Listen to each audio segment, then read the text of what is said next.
जय हिंद दोस्तों, आप सबका स्वागत है हमारे चैनल में। आज जो हम लोग पढ़ने वाले हैं जो कि भारत के अक्षांशीय और देशांतरीय विस्तार से रिलेटेड पढ़ने वाले हैं, ठीक है। इसके अंतर्गत हम लोग भारत की जो स्थिति है, ठीक है, भारत के स्थिति के बारे में पढ़ेंगे। इसके बाद भारत के जो अक्षांशीय देशांतरीय विस्तार होगा वो पढ़ेंगे। तो ये टॉपिक आप सभी के लिए इम्पोर्टेंट होने वाला है। हर किसी एग्जाम के रिलेटेड जो कि वनडे एग्जाम होता है उसमें आपको यहाँ से एक दो क्वेश्चन आपको देखने को मिल जाता है, ठीक है। तो चलिए देर न करते हुए वीडियो को आगे बढ़ाते हैं। चलिए सबसे पहले पढ़ना है भारत की अवस्थिति के बारे में। ध्यान रखना, भारत की जो अवस्थिति है वो किस जगह पे लोकेटेड है, इसके बारे में आइए जानते हैं। सबसे पहले भारत की बात करें तो गोलार्ध की बात आता है, ठीक है। अब गोलार्ध, पृथ्वी पे क्या होते हैं, दो गोलार्ध है ना, दक्षिणी गोलार्ध और एक होता है उत्तरी गोलार्ध। तो इस गोलार्ध के अनुसार से इंडिया में जो इंडिया का स्थिति है वो कहाँ पे स्थित है। आपको बता दें कि यहाँ से जो रेखा लाइन्स आपको खींचा गया होता है, चूंकि ग्लोब पे खींचा गया, यहाँ से एक लाइन होता है, इसको बोलते हैं इक्वेटर। ध्यान रखना, इसको बोलते हैं भूमध्य रेखा। क्या बोलते हैं? भूमध्य रेखा बोलते हैं। ध्यान रखना, इसको क्या बोलते हैं? भूमध्य रेखा। तो ये जो होता है पृथ्वी को दो भागों में बांट देता है। ध्यान रखना, ये कितने भागों में बांटता है? दो भागों में। इसके बांटने के बाद जो यहाँ ऊपर वाला जो हिस्सा आता है, इस हिस्से को बोलते हैं उत्तरी गोलार्ध। इसको बोलते हैं उत्तरी गोलार्ध।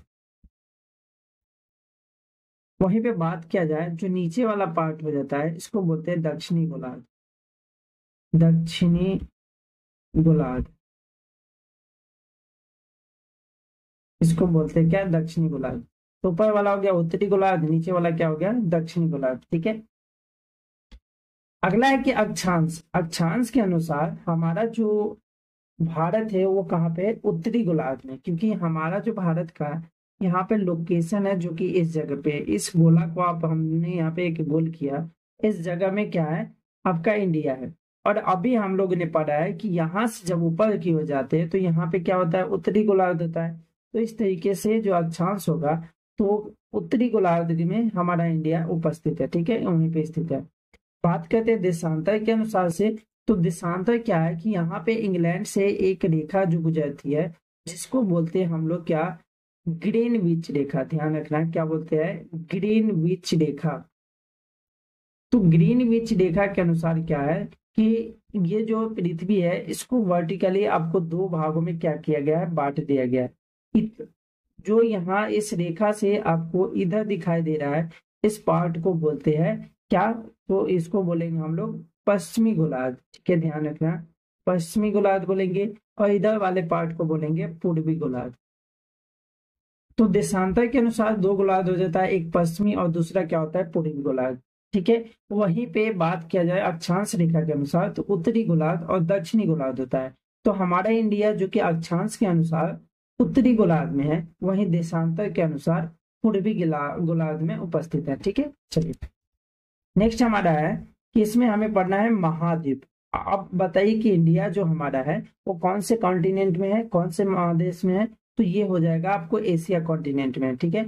ये आपका रह गया एशिया। यहाँ पे एक बड़ा सा गोला बनाते हैं, इसके अंतर्गत हमारा एशिया आता है, ठीक है।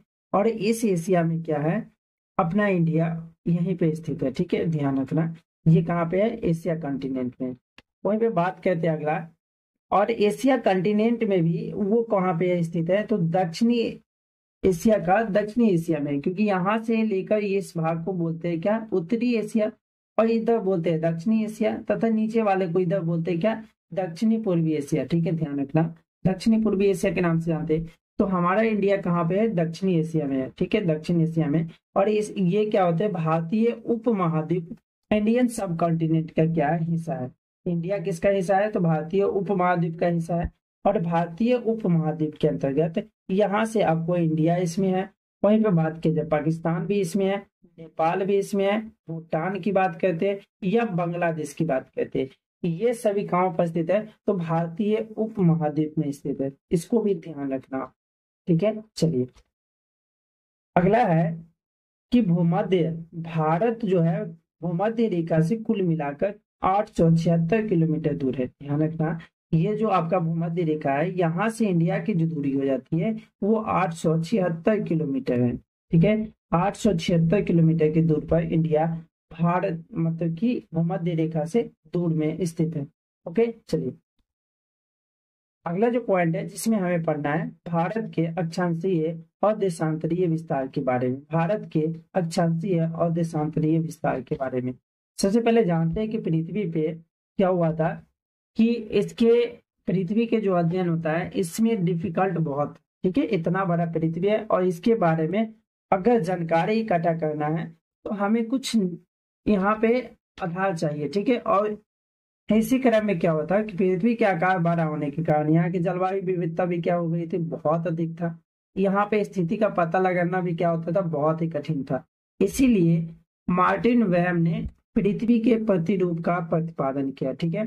पृथ्वी का जो प्रतिरूप है अर्थात ग्लोब का निर्माण किया। कौन किए थे? तो मार्टिन वेहम के द्वारा सर्वप्रथम ग्लोब का निर्माण किया गया था। ध्यान रखना, ग्लोब का निर्माण किसके द्वारा किया गया था? तो मार्टिन वेहम के द्वारा किया गया था, ठीक है। इसके बाद वैज्ञानिकों ने क्या किया था कि जो एक ग्लोब बनाया गया है उस पर काल्पनिक रेखा बनाया, ठीक है। क्या बनाए थे?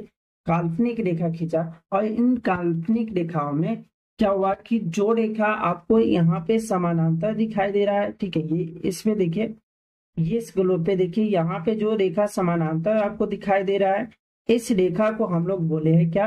अक्षांश रेखा बोलते हैं, ठीक है, ध्यान रखना। ऐसे रेखा को क्या बोलते हैं? अक्षांश रेखा। वहीं पे एक दूसरी रेखा भी है जो कि क्या है? क्षैतिज में है, ठीक है, ध्यान रखना। ये क्षैतिज जो रेखा आपको दिख रही है इसको बोलते हैं क्या? देशांतर रेखा। क्या बोलते हैं? देशांतर रेखा। तो दो रेखा खींचा गया, पहला रेखा का नाम हो गया अक्षांश रेखा, वहीं पे दूसरी की बात किया जाए तो क्या था? देशांतर रेखा। तो इस प्रकार से हमारे पृथ्वी पे ग्लोब का निर्माण किया गया पृथ्वी के लिए और इस पे काल्पनिक रेखा भी लगाया गया। और ये इसलिए किया गया क्योंकि पृथ्वी के आकार क्या था? बहुत बड़ा था और बहुत बड़ा होने के कारण यहाँ पे जलवायु विविधता की जानकारी या इनकी स्थिति का पता लगाना भी कठिन था, जिसके लिए वैज्ञानिकों ने यहाँ पे अपने जो यहाँ पे स्थिति का पता लगाने में आसानी हो जिसके लिए एक क्या बनाया था? एक काल्पनिक रेखा खींचा और उनका अपना नाम दे दिया, जिसके अनुसार जो पृथ्वी है वहां के प्रत्येक स्थिति का पता चलाना क्या हो गया? आसान हो गया, ठीक है, पता लगाना वहां पे आसान हो गया, ठीक है। चलिए नेक्स्ट हमें जानना है पृथ्वी जो हमारा भारत है जो कि क्या है? भारत एक चतुष्कोणीय आकृति वाला देश है। भारत क्या है? एक चतुष्कोणीय आकृति वाला देश है। आप इसको देखोगे तो इसमें कम से कम आपको 4 कोना दिखाई देगा, ठीक है। तो इसीलिए इसको बोलते हैं क्या? चतुष्कोणीय, मतलब कि चतुष्कोणीय आकृति वाला इंडिया बोला जाता है, ठीक है, चतुष्कोणीय 4 आकृति वाला, ठीक है। आइए जानते हैं इसके बारे में। सबसे पहले बात करते हैं कि ऊपरी जो अक्षांश होता है यहाँ पे होते हैं 37.5 डिग्री, जो कि उत्तरी अक्षांश है। ध्यान रखना, 37.5 डिग्री क्या है? उत्तरी अक्षांश है, जिसको बोलते हैं इंदिरा कौल। ध्यान रखना, क्या बोलते हैं? इंदिरा कौल बोलते हैं। यहाँ पे देखिए इस पार्ट में ये कितना है? 37.5 डिग्री है। और ये कहाँ पे स्थित है? तो सबसे लास्ट वाले इलाके में जहाँ पे अब लद्दाख है, ठीक है, लद्दाख। लद्दाख में, लद्दाख वाला जो इलाका है वहां पे स्थित है और इसका नाम क्या है? तो इंदिरा कौल। क्या नाम है? इंदिरा कौल के नाम से इसको जाना जाता है, ठीक है, ध्यान रखना, इंदिरा कौल। इंदिरा कौल कितने अक्षांश पे स्थित है? तो ये है 36.5 डिग्री, मतलब 37.5 डिग्री अक्षांश पे स्थित है। ओके, नेक्स्ट हमारा है, इसमें हम बात करते हैं 8 डिग्री 4 मिनट वाले उत्तरी अक्षांश की बात करते हैं। तो ये कहाँ पे स्थित है? इस जगह पे, यहाँ पे दिखाई दे रहा होगा, ये 8 डिग्री 4 मिनट जो कि उत्तरी अक्षांश है। और ये कहाँ पे है? तो तमिलनाडु के कन्याकुमारी में है, ठीक है, तमिलनाडु के कन्याकुमारी में स्थित है। तमिलनाडु के कन्याकुमारी में क्या है? स्थित है कौन? तो 8 डिग्री 4 मिनट जो कि उत्तरी अक्षांश है। वही बात करते हैं अंडमान निकोबार द्वीप समूह का एक ऐसा भाग जो कि 2004 की सुनामी में डूब गया था, जो कि इंडिया का सबसे दक्षिणतम बिंदु था, जो कितने पे है? तो 6 डिग्री 4 मिनट उत्तरी अक्षांश पे स्थित है, ठीक है। इसका नाम होता है क्या? इसका नाम था पिग्मिलियन पॉइंट, चींग बोला जाता है, या इंदिरा पॉइंट के नाम से भी जाना जाता है। ऊपर वाले जो हिस्सा था इसको बोलते थे इंदिरा कॉल और नीचे वाले हिस्से को क्या बोलते हैं? इंदिरा पॉइंट बोलते हैं, ठीक है। इसका एक और नाम क्या होता है? पिग्मिलियन पॉइंट। वहीं पे एक और नाम होता है पार्शियल पॉइंट। तो ये तीनों पॉइंट के नाम से आपको यहाँ पे इंदिरा कॉल को जाना जाता है, ठीक है। चलिए नेक्स्ट है हमारा, इसमें हमें पढ़ना है क्या, गुजरात में। यहाँ पे देखिए जो कि 68 डिग्री 7 मिनट, 68 डिग्री 7 मिनट क्या है, पूर्वी देशांतर है। 68 डिग्री 7 मिनट ये क्या है, ये आपका पूर्वी देशांतर हो जाएगा। ठीक है, ध्यान रखना क्या है, पूर्वी देशांतर। ओके, ये जो स्थान पड़ता है जो कि गुजरात में सबसे लास्ट वाला स्थान है, इसका नाम है क्या, गुहार मोती, जो कि कहाँ पे है, गुजरात में स्थित है। वहीं पे अगला बात कहते हैं जो कि 97 डिग्री 25 मिनट, जो कि पूर्वी देशांतर है। यहाँ पे दिख रहा होगा 97 डिग्री 25 मिनट, जो कि पूर्वी देशांतर है। और ये अरुणाचल प्रदेश का सबसे लास्ट बिंदु है। ठीक है, अरुणाचल प्रदेश का सबसे लास्ट बिंदु है, जो कि 97 डिग्री 25 मिनट है। और ये क्या है, किविथु है, जो कि अरुणाचल प्रदेश में स्थित है। क्या है, किविथु नाम से इसको जाना जाता है।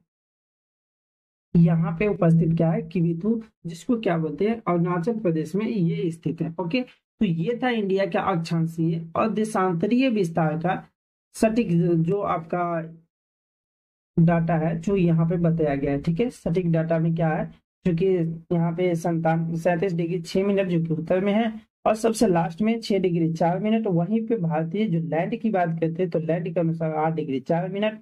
सबसे जो पश्चिमी इलाका होता है 68 डिग्री 7 मिनट, जो कि पूर्वी देशांतर है। वहीं 97 डिग्री 25 मिनट, जो कि पूर्वी देशांतर अरुणाचल प्रदेश में बात, वहां पे उपस्थित। ठीक है, बात करते हैं इंडिया की, जो कि इंदिरा कॉल अभी जाने हैं, यहाँ से लेके कन्याकुमारी तक की जो दूरी है वो कितनी है, तो ये है आपका 3214 किलोमीटर। ध्यान रखना कितना है, 3214 किलोमीटर।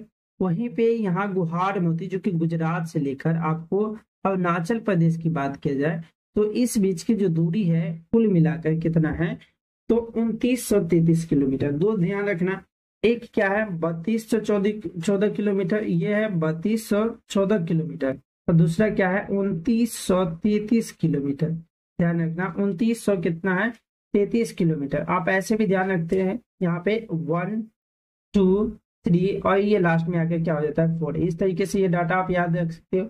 इसमें देखो 3 कितना होता है 9, 3 जा कितना हो जाता है 9, मतलब 3 से 3 का मल्टीपल्स करोगे कितना हो जाएगा 9 हो जाएगा। और वहीं पे कितने बार करें तो 2 3 है, तो इसीलिए इधर पे कितना रख दिए 2। तो इस तरीके से आप इस डाटा को याद कर सकते हैं। ठीक है, चलिए नेक्स्ट पॉइंट में हमें जानना है भारत के जो अक्षांशीय विस्तार है, इसके बारे में अब हमें डिटेल से जानना है। ठीक है, चलिए पढ़ते हैं। तो सबसे पहले लिखा हुआ है कि जो मुख्य भूमि की बात की जाए, मुख्य भूमि मतलब मेन जो भूमि पॉइंट है वहां में बात करते हैं तो 8 डिग्री 4 मिनट, जो कि उत्तरी अक्षांश से 37 डिग्री 6 मिनट उत्तरी अक्षांश तक ये फैला हुआ है। यहाँ पे आप देखो, यहाँ पे हमने देखा था 8 मिनट, 8 डिग्री 4 मिनट, और यहाँ पे देखे थे कितना 37 डिग्री 6 मिनट। यहाँ से लेकर और यहाँ तक का अक्षांशीय विस्तार में जो कि इंडिया उपस्थित है। ठीक है, यहाँ से लेकर यहाँ तक का जो अक्षांशीय विस्तार है जिसमें इंडिया का लोकेशन है। वहीं पे बात करते हैं अगला कि जो द्वीप सहित की बात किया जाए, पूरे द्वीप समूह लगा के बात किया जाए, तो आप जानते हैं कि द्वीप समूह में सबसे नीचे वाला जो दक्षिणतम बिंदु है वो कितना है, तो 6 डिग्री 4 मिनट, जो कि अंडमान निकोबार द्वीप समूह में है। और इसको बोलते हैं पार्शियल पॉइंट या इंदिरा पॉइंट के नाम से जाना जाता है, जो कहाँ पे है, अंडमान निकोबार द्वीप समूह में। ओके, अंडमान निकोबार द्वीप समूह में क्या है 6 डिग्री 4 मिनट, जो कि उत्तरी अक्षांश पर स्थित है। ये ध्यान रखना। तो अगर आपको भूमि सहित पूछा जाए तो 8 डिग्री 4 मिनट दक्षिणतम बिंदु होगा, वहीं पे द्वीप सहित पूछा जाए तो 6 डिग्री 4 मिनट आपका क्या हो जाएगा, उत्तरी अक्षांश आपका लास्ट बिंदु हो जाएगा दक्षिण में। चलिए नेक्स्ट है हमारा कि अक्षांश रेखाओं के द्वारा क्या होता है, किसी भी क्षेत्र की जलवायु का निर्धारण करता है। ठीक है, अक्षांश रेखा ये आपको बताएगा कि किस क्षेत्र की जलवायु कैसा है। ये निर्धारण करने के लिए हम लोग क्या करते हैं, अक्षांश रेखा के सहारा लेना होता है। ओके, चलिए उसके अगला है कि भारत की जो जलवायु है वो कैसी जलवायु है, तो उष्ण कटिबंधीय मानसूनी जलवायु है। ठीक है, भारत की जलवायु कैसी है, उष्ण कटिबंधीय मानसूनी जलवायु है। ठीक है, चलिए नेक्स्ट बात करते हैं कि भारत की 8 राज्यों से होकर क्या होता है, कर्क रेखा गुजरती है। अब कर्क रेखा क्या है, देखिए इंडिया की ये जो बीचों बीच के द्वारा खींचा गया एक रेखा आपको दिखाई दे रहा है, इसको बोलते हैं कर्क रेखा। ठीक है, जो कि इंडिया के लगभग पूरे बीचों बीच से होकर गुजरता है। इसमें सबसे पहले बात किया जाए तो इस स्थान पे है, जो कि क्या है, गुजरात। ठीक है, यहाँ पे क्या है, गुजरात। वही बात किया जाए जस्ट उससे आगे जाओगे तो यहाँ पे क्या है, राजस्थान। क्या है, राजस्थान। और ध्यान रखना, सबसे कम किसी राज्य से होकर जाता है तो वो क्या है, राजस्थान। ठीक है, इसमें सबसे कम जाता है। ठीक है, सबसे कम स्थान से होकर जाने वाला कौन है, राजस्थान से जाता है। बात करते हैं सबसे अधिक की तो मध्य प्रदेश है। मध्य प्रदेश के बाद बात करते हैं तो छत्तीसगढ़ है। छत्तीसगढ़ के बाद झारखंड आता है। झारखंड के बाद बात करते तो पश्चिम बंगाल, साथ में त्रिपुरा और मिजोरम। इस तरीके से कुल मिलाकर 8 राज्य है इंडिया का, जो कि कर्क रेखा पर बसा हुआ है। ठीक है, तो कर्क रेखा 8 राज्यों से होकर गुजरती है। ध्यान रखना है, सबसे पहले कौन आएगा, गुजरात, राजस्थान, मध्य प्रदेश, छत्तीसगढ़, झारखंड, पश्चिम बंगाल, त्रिपुरा एंड मिजोरम। ठीक है, तो इस तरीके से आप इसको रिमेम्बर कर सकते हैं। चलिए नेक्स्ट पॉइंट में हमें पढ़ना है, जो कि भारत का देशांतरीय विस्तार है। वहां पे पढ़े थे भारत के अक्षांशीय विस्तार, और अब हमें पढ़ना है भारत के देशांतरीय विस्तार के बारे में पढ़ना है। चलिए तो स्टार्ट करते हैं। 68 डिग्री 7 मिनट की बात करते हैं। 68 डिग्री 7 मिनट, जो कि कहाँ पे पड़ता है, गुजरात वाला इलाका में पड़ता है। ठीक है, कहाँ पे, गुजरात वाला इलाका। और 97 डिग्री 25 मिनट, जो कि अरुणाचल प्रदेश के किबिथु में पड़ता है। तो यहां से लेकर यहां तक के जो देशांतरीय विस्तार है, इसमें बात करते हैं तो यहाँ पे आता है 97 डिग्री 5 मिनट 25 मिनट, सॉरी। वहीं बात करते इधर तो 68 डिग्री कितना हो जाएगा, 7 मिनट। 68 डिग्री 7 मिनट से लेकर 97 डिग्री 25 मिनट तक यहाँ पे क्या है, पूर्वी देशांतर में इंडिया लोकेटेड है, इंडिया की स्थिति है। चलिए नेक्स्ट है हमारा कि जो देशांतर रेखा होता है, जो कि समय का निर्धारण करता है। क्या कहता है, समय का निर्धारण। इस क्षेत्र में कौन सा समय होगा, कितना आगा वो समय है, जो कि ग्रीनविच रेखा से मेन टाइम निर्धारित किया जाता है, तो उनसे आगे कितना है या कितना पीछे है, ये आपको बताएगा कौन, देशांतर रेखा बताता है। तो इसीलिए इसको क्या बोलते हैं, समय निर्धारित रेखा बोला जाता है, जो कि समय का निर्धारण करती है। ठीक है, चलिए नेक्स्ट पॉइंट में है कि भारत का जो देशांतरीय अंतर है वो लगभग क्या है, 29 मिनट का है। ठीक है, 29 डिग्री होना चाहिए, 29 डिग्री का है, जो लगभग 2 घंटे के बराबर है। कितना घंटे के, 2 घंटे के बराबर है। आप इसको यहाँ से 90 मतलब कि 97 डिग्री 25 मिनट को 68 डिग्री 7 मिनट से आप घटाओगे तो यहाँ पे लमसम आपको दिखेगा कितने, तो यहाँ पे आपको हो जाता है कुल मिलाकर 29 डिग्री का अंतर होता है। और 29 डिग्री का जब भी अंतर होगा तो कितने घंटा का अंतर हो जाएगा, तो गुजरात और यहाँ पे अरुणाचल प्रदेश, इन दोनों के बीच में लगभग 2 घंटे का अंतर हो जाता है। ठीक है, यहाँ पे अगर सूर्य उगता भी है तो सबसे पहले अगर 2 घंटा पहले अरुणाचल प्रदेश में, मतलब गुजरात की अपेक्षा अरुणाचल प्रदेश में 2 घंटा पहले दिखाई देगा। ठीक है, क्योंकि यहाँ पे जो टाइम जोन है वो लगभग कितना है, 2 घंटे का अंतर है। ठीक है, चलिए बात करते हैं भारत के मानक समय रेखा के बारे में। तो भारत की जो मानक समय रेखा है, जो कि 82.5 डिग्री, जो कि पूर्वी देशांतर प्रयागराज के नैनी से होकर गुजरता है। ध्यान रखना, प्रयागराज के नैनी से होकर गुजरता है। ठीक है, यहाँ पे मिर्जापुर है और यहाँ पे क्या है, नैनी से होकर गुजरता है। कौन है, 82.5 डिग्री, जो कि पूर्वी देशांतर है। कितना, 82.5 डिग्री पूर्वी देशांतर, जो कि प्रयागराज के नैनी से होकर गुजरता है। ठीक है, चलिए अगला है कि ग्रीनविच रेखा से, ग्रीनविच रेखा जो कि कहाँ पे है, तो ये इंग्लैंड में है। वहां से लेकर इंडिया के जी बात किया जाए तो 5 घंटा 30 मिनट आगे यहाँ का टाइम। ठीक है, तो ग्रीनविच रेखा जो कि इंग्लैंड में है, वहां से लेकर 5 घंटा 30 मिनट आगे हमारा मतलब कि टाइम जोन है। ओके, तो इंडिया कितने घंटे आगे है, तो 5.5 घंटा आगे है इंडिया का टाइम जोन। वहीं पे बात करते हैं 5 राज्य जिनसे होकर क्या होते हैं, 82.5 डिग्री पूर्वी देशांतर अर्थात कि भारतीय मानक समय रेखा गुजरता है। उसमें सबसे पहला राज्य आता है जो कि उत्तर प्रदेश आता है। इस जगह पे आपको उत्तर प्रदेश देखने को मिलेगा। जस्ट उसके नीचे की बात किया जाए तो मध्य प्रदेश, मध्य प्रदेश के बाद बात किया जाए तो छत्तीसगढ़, छत्तीसगढ़ के बगल में उड़ीसा, उड़ीसा के बाद बात किया जाए तो आंध्र प्रदेश। तो कुल मिलाकर आपके 5 राज्यों से क्या होता है, भारतीय मानक समय रेखा गुजरता है। ठीक है, तो चलिए आज के लिए बस इतना ही, मिलते हैं नेक्स्ट वीडियो में। अगर वीडियो आपको अच्छा लगा हो प्लीज चैनल को सब्सक्राइब करें और कमेंट में अपना, जो कि आपको अगर अच्छा लगा हो वो फील करें। ठीक है, चलिए।